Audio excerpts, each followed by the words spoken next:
Google पर search कीजिए alien या ऐसा कोई सवाली कीड़ा। गूगल सत्तू पानी लेकर दौड़ता है स्टीफन हॉकिंग की तरफ, क्योंकि ऐसे भौतिकी और नेचर के कठिन सवालों के जवाब देता है वो आदमी। एक हाई टेक्नोलॉजी ट्राई साइकिल में जमा हुआ यह शख्स आज की दुनिया का सबसे बड़ा भौतिकी विज्ञानी है। लेकिन पता है वो हमेशा पैरालाइज नहीं थे।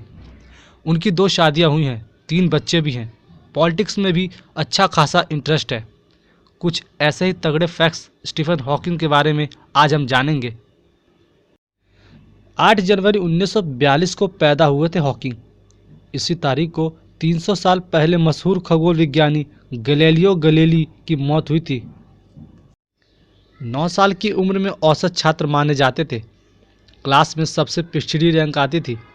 बड़ा हाथ पैर मारकर कड़ी मेहनत से कुछ बेहतर हुए। खुराफाती तो थे ही, घड़ी रेडियो सब खोल डालते थे, फिर वापस कसने में हालत खराब हो जाती थी।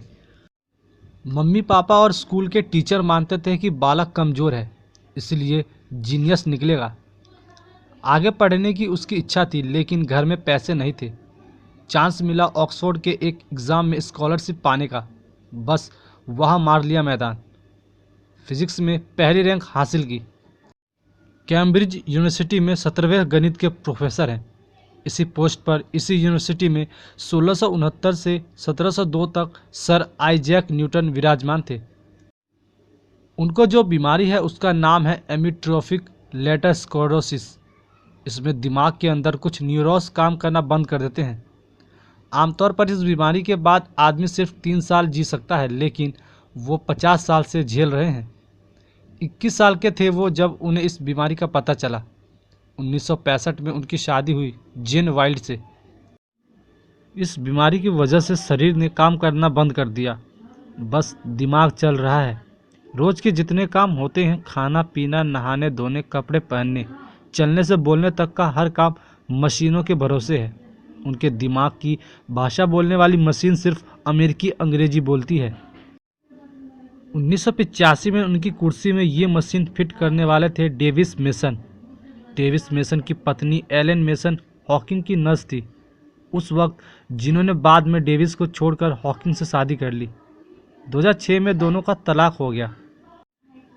हॉकिंग की बेटी लूसी ने एलन पर केस किया था कि वो हॉकिंग के साथ अमानवीय व्यवहार कर रही है। 2004 में इस केस की जांच पूरी हुई और एलन केस से छूट गई। 2007 में किया एक कारनामा जिसकी इतने हाई लेवल साइंटिस्ट से कोई उम्मीद नहीं करता। अपनी बेटी लूसी की हेल्प से लिखी किताब बच्चों के लिए, जिसका नाम था जॉर्ज सीक्रेट की टू द यूनिवर्स। 40 साल से ज़्यादा हुए थे उनको ऑटोमेटिक कुर्सी पर बैठे हुए।